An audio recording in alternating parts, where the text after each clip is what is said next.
ہماری گفتگو کا موضوع ہے رمضان اور توبہ۔ میری دعا ہے خالق کائنات جل جلالہ ہم سب کو قرآن و سنت کا فہم عطا فرمائے اور قرآن و سنت کے ابلاغ و تبلیغ اور اس پر عمل کی توفیق عطا فرمائے۔ رب ذوالجلال کی یہ شان ہے کہ وہ تواب ہے، لوگوں کے اوپر رجوع برحمت فرماتا ہے اور لوگوں کے گناہوں کو معاف کرتا ہے۔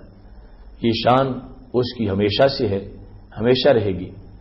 لیکن رمضان المبارک کو خالق کائنات جل جلالہ نے خصوصی طور پر نوازا ہے کہ رمضان المبارک کی ہر رات میں خالق کائنات کی طرف سے مسلسل یہ اعلان کیا جاتا ہے، جو گناہوں کی بخشش کی بھیک مانگنا چاہتا ہے میں اس کے گناہوں کو معاف کرنا چاہتا ہوں۔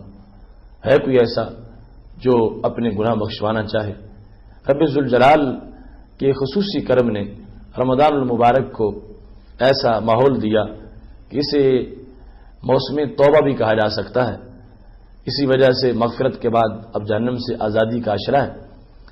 توبہ ایک ایسا زینہ ہے جو کہیں نیچے گرے ہوئے انسان کو بلندیوں تک چڑھنے کا سبب بن جاتا ہے۔ توبہ گلشن امید کے لیے بہار ہے، توبہ دل کی سیاہی کے لیے، اس کو مٹانے کے لیے اللہ کا نور ہے۔ پکی توبہ انسان کو رب ذوالجلال کے دربار کا مقرب بناتی ہے، اور توبہ وہ پاکیزہ عمل ہے جس کی وجہ سے سال ہا سال کے داغ ختم ہو جاتے ہیں اور بندے کو رب ذوالجلال کے دربار میں عزت و وقار کا مقام حاصل ہوتا ہے۔ توبہ کا لفظ عمومی طور پر آپ سنتے رہتے ہیں، توبہ سے مراد زبان سے توبہ توبہ کا لفظ بولنا یہ نہیں ہے، یہ لفظ بھی استعمال کیا جائے مگر حقیقت میں توبہ کچھ اور ہے۔ توبہ تب ہوتی ہے جب بندے کو یہ محسوس ہو کہ میں نے کوئی جرم کیا ہے، میں نے گناہ کیے۔ گناہ جس وقت وہ انسان شمار کرے، گناہ جس وقت اس کو گناہوں کا احساس ہو تو اس کو توبہ کا خیال آتا ہے کہ میں بہت مجرم ہوں، مجھے توبہ کرنی چاہیے۔ اور یہ احساس کیسے اجاگر ہوگا؟ یہ توبہ کا احساس تب اجاگر ہو سکتا ہے کہ جس وقت وہ گناہوں کو شمار کرے، گناہوں کو شمار کرے گا، گناہ کو گناہ سمجھے گا اور گناہ کو بوجھ سمجھے گا، تو پھر جا کے اس کو احساس ہوگا کہ میں نے کتنے بڑے کتنے زیادہ گناہ کیے ہیں، اور اس کے بعد پھر اس کو ندامت ہوگی، شرمندگی محسوس کرے گا کہ میں رب ذوالجلال کا بندہ ہوں، اس کا کھاتا ہوں، اس نے مجھے پروان چڑھایا ہے، اور میں کس قدر نامراد اور بے وفا ہوں کہ اللہ کا دربار چھوڑ کے میں کہیں اور چلا گیا ہوں، اور اتنے کام میں نے شیطان کے کہنے پہ کر دیے ہیں، حالانکہ بندہ تو میں رب کا ہوں۔ اس صورتحال کے اندر ایک انسان کو جس وقت ندامت آتی ہے تو پھر جا کے اس کو توبہ کا خیال آتا ہے، اور وہ خیال پھر کارگر ہوتا ہے۔ آپ جانتے ہیں ایک شخص جس نے جانا ایک منزل کی طرف تھا اور اس کے بالکل مخالف سمت میں وہ چل رہا تھا، تو اسے کسی نے بتایا کہ جہاں تم جانا چاہتے ہو یہ تو وہ راستہ ہی نہیں، یہ تو بالکل اپوزٹ سائڈ پہ آپ جا رہے ہیں۔ تو جس وقت اسے یہ پتا چلے گا، سب سے پہلے اسے جو وقت گزر چکا ہے اس کا افسوس ہوگا کہ میں کتنا ٹائم ضائع کر چکا ہوں۔ پھر اس کو شرمندگی بھی ہوگی کہ دیکھنے والے کیا کہیں گے کہ مجھے اپنی منزل کا بھی پتہ نہیں، جانا میں نے کہاں ہے اور جا کہیں رہا ہوں۔ یہ ندامت آئے گی، اور پھر وہ واپس پلٹنے کے جذبے سے منہ پیچھے کرے گا اور واپس چلنا شروع کر دے گا۔ ایسا ہرگز نہیں ہو سکتا کہ منہ اس کا اپوزٹ سائڈ پہ رہے اور قدم بھی ادھر ہی اٹھاتا رہے اور یہ کہتا رہے کہ میں لوٹ آیا، میں لوٹ آیا، میں واپس آ گیا۔ ان لفظوں کا کوئی فرق نہیں پڑے گا۔ ایسے ہی جو شخص گناہوں کی وادی کے اندر پھنس چکا ہے اور دھنس چکا ہے اور مسلسل وہ گناہ کرتا جا رہا ہے، ایسی صورتحال کے اندر جب تک اس کو یہ احساس پیدا نہیں ہوگا کہ میں کس بدی میں پھنس چکا ہوں اور میرے گناہ کتنے ہیں، اور اس پر یہ تأثر جو ہے وہ پوری طرح اس کے دماغ پر یہ بوجھ مسلط نہیں ہو جائے گا، اس وقت تک توبہ کی اس میں تحریک پیدا نہیں ہوگی.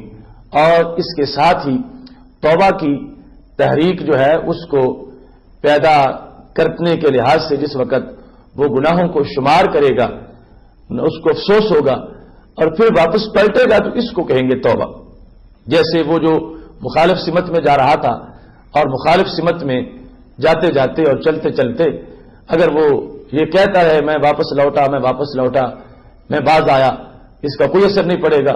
اگر قدم ادھر ہی بڑھا رہا ہے مخالف جانب میں اور چہرہ ادھر ہی ہے تو اس میں کوئی فرق نہیں پڑے گا.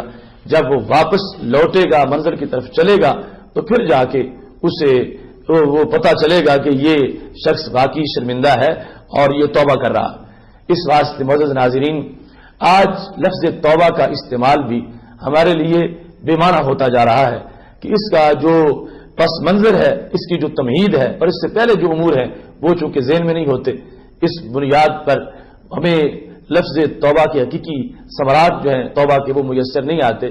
تو یہ سوچنا چاہیے کہ توبہ سے پہلے جو مقدمات ہیں تمہیدی ان کو بروئے کار لا کر اس کے بعد ایک انسان جس وقت تائب ہوتا ہے، توبہ کرتا ہے، گناہ کی وادی کو چھوڑ کے واپس آ جاتا ہے، شیطان کی چاہتوں کو ترک کر کے رحمان کی رضا کے جلووں میں آباد ہو جاتا ہے اور ہر قسم کی معصیت کو چھوڑ کر رب ذوالجلال کی اطاعت کا بندہ بن جاتا ہے، تو اس کو کہا جاتا ہے کہ شخص نے توبہ کر لی ہے اور یہ شخص واپس آ گیا ہے، یہ برآمد ہو گیا ہے اور یہ اغوا تھا، اب اس کی واپسی ہو گئی ہے.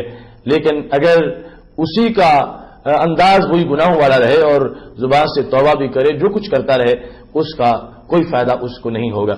تو رمضان المبارک جو خصوصی رحمتوں کا مہینہ ہے، اس میں آج ہمارے لیے یہ وقت ہے کہ ہم سوچ سوچ کے یاداشت میں لا کے اپنے سارے گناہ ان کو اکٹھا کریں، ان کی گنتی کریں، پھر جا کے دماغ پہ بوجھ آئے گا کہ کتنے میں نے ناجائز کام کیے، رب ذوالجلال کے دربار سے میں کتنا دور ہو چکا ہوں. جس وقت یہ خیال آئے گا اور خیال آنے کے بعد جس وقت انسان کی آنکھوں میں سے آنسو ٹپک پڑے گا تو رحمت، اللہ کی رحمت برسے گی اور دل کے سارے داغ صاف ہو جائیں گے اور رب ذوالجلال اس بندے کو یوں تطہیر عطا فرمائے گا کہ رسول اللہ صلی اللہ علیہ وسلم ارشاد فرماتے ہیں التائب من الذنب کمن لا ذنب لہ، کہ جس بندے نے گناہ سے توبہ کر لی ہے اس نے گویا کہ کبھی گناہ کیا ہی نہیں تھا، اس نے گناہ کا کبھی سوچا، اس نے گناہ کیا ہی نہیں، اس طرح اس کے گناہ ختم ہو جاتے ہیں. کتنا بڑا فائدہ ہے اس توبہ کی حقیقت کے اندر.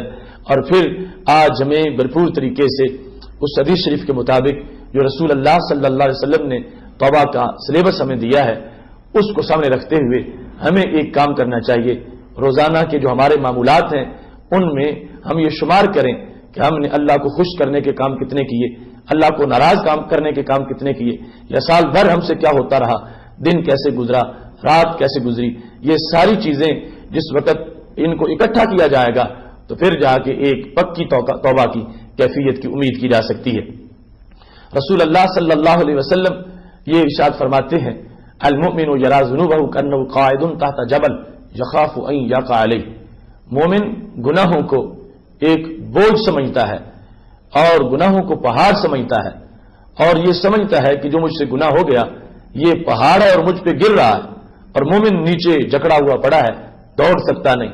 اب ایسی صورت میں جو پہاڑ کو اپنے اوپر گرتا دیکھ رہا ہو تو ناظرین کیا اس کو میوزک سننے کا شوق پیدا ہوگا، اس کو لاہ و لعب کا خیال آئے گا، اس کو عیش و عشرت اور مزے لینے کی کوئی بات سوجے گی؟ نہیں نہیں، وہ چیخے گا، وہ چلائے گا، وہ سمجھتا ہے کہ یہ پہاڑ بہت بڑا ہے، یہ مجھ پہ گرنے کے بالکل قریب ہو گیا ہے، اگر گر جائے گا تو میری کوئی ہڈی بھی نہیں بچے گی. اب ایسی حالت کے اندر وہ باقی سب کچھ چھوڑ کے، ساری چیزوں کو ترک کر کے، سارے خیالات نکال کے وہ صرف اس بات میں متوجہ ہو جائے گا کہیں کوئی ایسا شخص مل جائے، کوئی ایسی ذات مل جائے، کوئی ایسا ذریعہ بن جائے کہ یہ پہاڑ اس کو گرا دیا جائے، پیچھے ہٹا دیا جائے اور میری زندگی کو بچایا جائے. یہ صورتحال ہوتی ہے ایک اس شخص کی جس کے دل میں ایمان موجود ہے. گناہ بندے سے ہو جائے تو اس کے بعد کی حالت جو ہے اس کا زیادہ اعتبار ہے. گناہ کرنا اتنا بڑا جرم نہیں جتنا گناہ کر کے بھول جانا اس کو جرم ہے. اب جس وقت بھول گیا، صغیرہ بھی کرتا ہے کبیرہ بھی کرتا ہے، بھول جاتا ہے، تو پھر توبہ کی توفیق نہیں ہوتی. اور جب گناہ کو پہاڑ سمجھتا ہے تو پھر چیختا ہے، چلاتا ہے. اس کی آنکھ سے ایک آنسو ٹپک کے اس کے رخسار پہ جب گرتا ہے، رب ذوالجلال اس پہاڑ کو پیچھے ہٹا دیتا ہے. اس بندے کو نجات مل جاتی ہے. ایک آنسو اس کی آنکھ کا اللہ کی رحمت کے سمندر کے اندر لہریں پیدا کر دیتا ہے اور اس کے گناہ کو معاف کر دیا جاتا ہے. ناظرین، یہ ہے مومن کہ جس سے گناہ ہوا اور گناہ کے بعد اس کی کیفیت یہ تھی کہ گناہ کو وہ پہاڑ سمجھ رہا تھا. اس مقام پر رسول اللہ صلی اللہ علیہ وسلم نے جامع ترمذی میں جو دوسری قسم بیان کی ہے وہ کیا ہے؟ وہ ہے فاجر. ایک مومن تھا اور دوسرا مومن نہیں، وہ فاجر ہے. یہاں کافر کا لفظ استعمال نہیں کیا. فاجر کیسے ہوتا ہے؟ فاجر گناہ کو کیا سمجھتا ہے؟ فاجر کا غلطی کے بعد رویہ کیا ہوتا ہے؟ فاجر سے اگر اللہ کی نافرمانی ہو جائے تو فاجر کے احساسات کیا ہوتے ہیں؟ کیا عجیب مثال دی ہے ہمارے رسول صلی اللہ علیہ وسلم نے. فرمانے لگے کہ جو فاسق و فاجر ہے وہ گناہ کو پہاڑ نہیں سمجھتا. پہاڑ نہیں سمجھتا. کیا کوئی معمولی چیز سمجھتا ہے؟ دیوار سمجھتا ہو؟ نہیں، دیوار بھی نہیں سمجھتا. ایک اینٹ بھی نہیں سمجھتا، ایک چھٹانک بھی نہیں سمجھتا. میرے محبوب علیہ السلام فرمانے لگے وہ گناہ کو مکھی سمجھتا ہے، اور مکھی بھی وہ جو ناک پہ بیٹھے اور اس نے اڑا دی. اتنا ہی اس کو گناہ کا احساس ہے. صغیرہ بھی کرتا ہے کبیرہ بھی کرتا ہے، حقوق اللہ کا بھی مجرم ہے، حقوق العباد کا بھی ڈاکو ہے، دن رات بگھوڑا ہے. سارے اس نے گناہ کیے ہوئے ہیں. بدکار ہے، چور ہے، اور عریانی فحاشی کا پتلا بنا ہوا ہے اور غلطیاں کر رہا ہے، فکری بھی، نظریاتی بھی، عملی بھی. اس کے باوجود وہ لمبی تان کے سویا ہوا ہے، لکڑ ہضم پتھر ہضم. اسے کوئی توبہ کا خیال ہی نہیں آتا. کیوں نہ ایسا خیال آیا اس کو؟ اس واسطے کہ اس نے گناہ کو مکھی سمجھا. اور جو بندہ گناہ کو بوجھ نہ سمجھے اس کو توبہ کا خیال نہیں آتا. اس واسطے آج اس حدیث کو سن کے ہمیں اپنے آپ کی تلاشی کی ضرورت ہے کہ ہمارا کس کیٹیگری میں شمار ہے. ناظرین، کیا ہم وہ ہیں کہ گناہ ہو جائے تو ہمیں گناہ پہاڑ نظر آتا ہے، یا ہم گناہ کو مکھی کی حیثیت میں سمجھتے ہیں جو ناک پہ بیٹھی اور اڑا دی؟ یہ تو ہو نہیں سکتا کہ ہم سے گناہ نہ ہو. گناہ ہم سے سرزد ہوتا ہے. اس کے بعد کی حالت وہ دیکھنی ہے. اگر اس کے بعد بندہ چیختا ہے، چلاتا ہے، رونگٹے کھڑے ہو جاتے ہیں اور آنکھوں سے آنسو جاری ہیں تو پھر عافیت ہے، خیر ہے، ایمان اس کا سلامت ہے.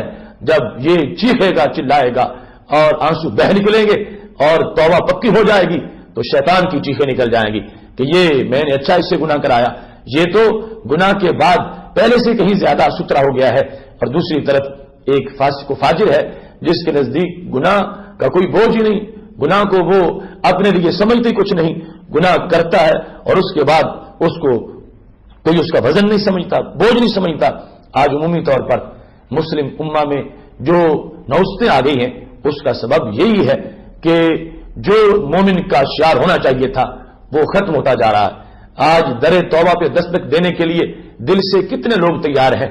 آج کتنے لوگ ہیں جو ہمیشہ کے لیے گناہوں کو دیش نکالا دینا چاہتے ہیں. کتنے لوگ ہیں جو اخلاص کے ساتھ اپنے دل کی کیاری سے گناہ کا ہر کانٹا کاٹ دینا چاہتے ہیں. اس کے پیش نظر یہ حدیث شریف ہونی چاہیے اور ہمیں اپنے روزانہ کے معمولات کا حساب لگا کے پھر سوچنا چاہیے. اور پھر بالخصوص رمضان المبارک جب رحمتوں کے دروازے کھل چکے ہیں، جنت کے دروازے کھلے ہیں، جہنم کے دروازے بند ہیں، شیطانوں کو باندھ دیا گیا ہے اور فرشتے 70,000 ایک ایک بندے کے لیے دعا مانگ رہے ہیں. اس عالم میں اگر ہم گناہوں کی معافی کے لیے کوشش کریں گے تو پھر بڑی امید ہے کہ رب ذوالجلال دھتکارے گا نہیں. اس کی طرف سے رحمت کی آواز آ رہی ہے. وہ صرف گناہوں کو معافی نہیں کرتا بلکہ جو پکی توبہ کر لے وہ اس بندے کو اپنا محبوب بھی بنا لیتا ہے. اس واسطے فرمایا ہے ان اللہ یحب التوابین.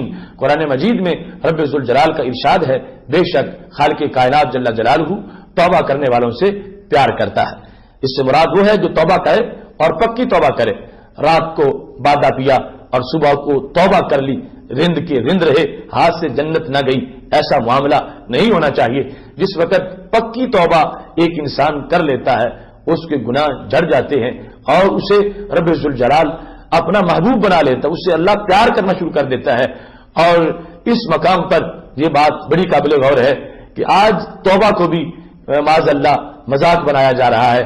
رسول اللہ صلی اللہ علیہ وسلم ارشاد فرماتے ہیں جو شخص توبہ کرے اور پھر وہی کام کرے، توبہ کرے کہ میں فلمیں نہیں دیکھوں گا، گانے نہیں سنوں گا، میری آنکھ صاف رہے گی، میں لقمہ حرام نہیں کھاؤں گا، توبہ کرے میں جھوٹ نہیں بولوں گا، اور توبہ کرے کہ نماز کا ناغہ نہیں ہونے دوں گا، مگر پھر بھی جس وقت وہ توبہ کی خلاف ورزی کرے تو رسول اللہ صلی اللہ علیہ وسلم ارشاد فرماتے ہیں کل مستہزئ ربہ، اس نے کوئی توبہ کی ہے، یہ تو رب ذوالجلال سے مذاق کر رہا ہے، استہزاء کر رہا ہے، اور جو رب سے استہزاء کرے وہ بچ کیسے سکتا ہے؟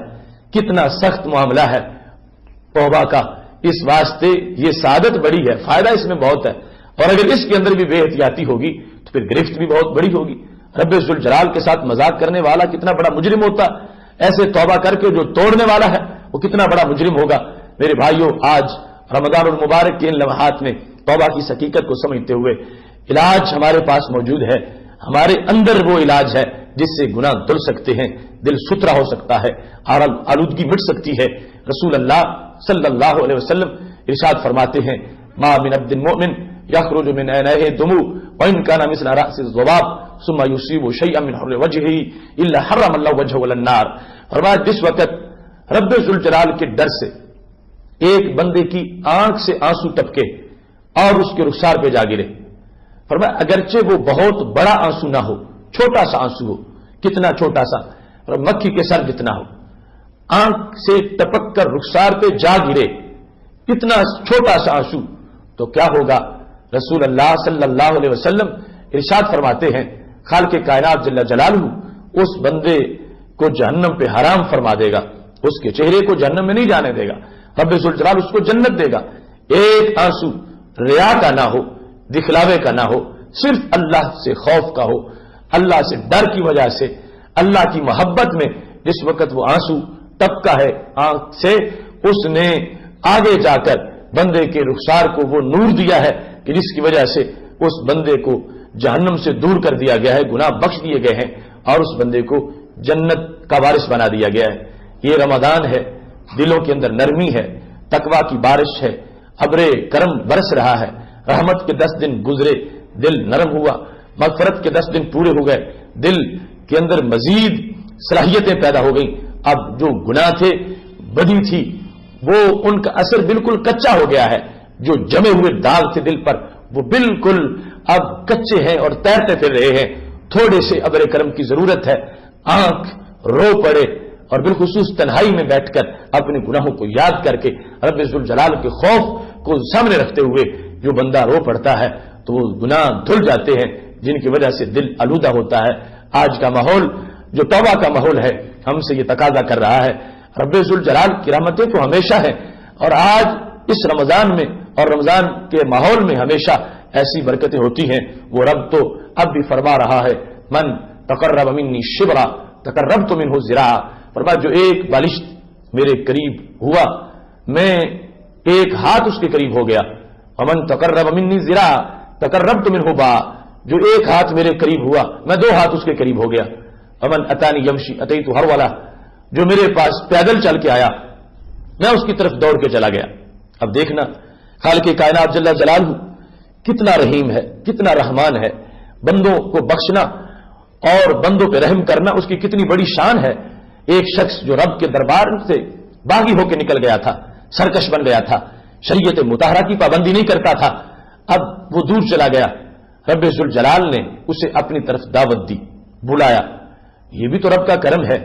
رسول اللہ صلی اللہ علیہ وسلم ارشاد فرماتے ہیں اگر پوری دنیا کے انسان پہلے نمبر کے برے بن جائیں رب ذوالجلال کو کوئی نقصان نہیں دے سکتے، اور اگر ساری کائنات کے لوگ پہلے نمبر کے متقی بن جائیں تو خالق کائنات جل جلالہ کو کوئی فائدہ نہیں پہنچا سکتے، اتنا وہ بے نیاز رب ہے۔ اس کے باوجود رب ذوالجلال نے یہ اپنی طرف سے رحمتوں کا اظہار کر دیا ہے، فرمایا جو توبہ کے لیے آئے گا ہم اس کو دھتکاریں گے نہیں، کتنا ہی مجرم کیوں نہ ہو، کتنا اس نے کبیرہ گناہ کر لیے ہوں، پھر بھی جب ہماری طرف متوجہ ہوگا ہم اپنی طرف سے اس کو رحمتوں سے نوازیں گے، اسے ابر کرم کے نیچے بٹھائیں گے، رحمت اس کو دھوئے گی۔ اب یقیناً ایک شخص جو کہ رب ذوالجلال کے دربار سے نکلا تھا تو کافی مجرم تھا، گناہ اس نے کر لیے، دور تک وہ بھگوڑا بنا رہا.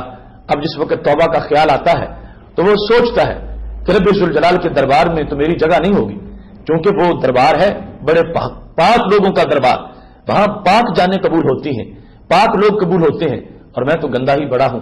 کتنے سال میرے گناہوں کی وادی میں گزر گئے ہیں، کتنے سال میں نے نافرمانیاں کی ہیں، کتنے سال میں نے شیطان کو راضی کیا اور رب کو ناراض کرتا رہا، اب میرے لیے جگہ کہاں ہوگی. جس وقت ایک شخص سوچ رہا تھا مگر پلٹنا چاہتا تھا واپس اللہ کے دربار کی طرف، تو خالق کائنات جل جلالہ کی رحمت بول اٹھی. کس انداز میں؟ فرمایا من تقرب منی شبرا تقربت منہ ذراعا.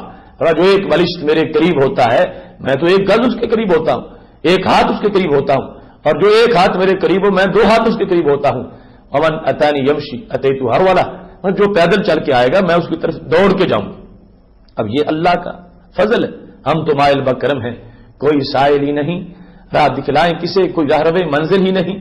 کیا رحمت ہے اللہ کی، کس انداز میں برستی ہے. اب دیکھو خالق کائنات جل جلالہ کی شان تو یہ ہے نحن اقرب الیہ من حبل الورید. وہ تو انسان کی شارک سے بھی قریب ہے. تو قریب وہ ہو جو پہلے دور ہو، خواہ وہ 1 ہاتھ قریب ہو یا 2 ہاتھ قریب ہو، یہ اس کے لیے ہے جو پہلے دور ہو، اور جو پہلے ہی شارک سے قریب ہے اس کے پھر قریب ہونے کا مطلب کیا بنتا ہے. تو معزز ناظرین، رب ذوالجلال اپنی رحمت کی کثرت کو بیان کرنا چاہتا ہے. تم میری مخلوق کو میرا کھاتے ہو اور پھر میری نافرمانی کر کے اگر نکل گئے تھے اور تم واپس پلٹتے ہو یا ویسے میری طرف آنا چاہتے ہو تو تم تھوڑا کرو گے، میری طرف سے بہت زیادہ تمہیں ریسپانس دیا جائے گا، رحمت بڑھے گی، تمہیں چومے گی. اور جو یہ سمجھتا ہے کہ میں گندا بڑا ہوں اللہ کے دربار میں پہنچوں گا کیسے، رب ذوالجلال کی اس فرمان سے یہ پتہ چلتا ہے کہ رحمت بول رہی ہے کہ بندے تو گندا بڑا ہے مگر مجھے چہرہ دھونے کا طریقہ بھی بڑا آتا ہے، ہم تجھے ستھرا کریں گے، گناہوں کی آلودگی سے بالکل صاف کر کے اللہ کے دربار میں محبوبیت کے مقام پر فائز کر دیں گے. معزز ناظرین، یہ موسم ہے آج توبہ کا، اس کا اہتمام ہونا چاہیے تاکہ رب ذوالجلال ہم سب کے دلوں کو چمک اور اجالا عطا فرمائے اور گناہوں کی آلودگی سے ہمارے دلوں کو صاف فرمائے. وآخر دعوانا ان الحمد للہ رب العالمین.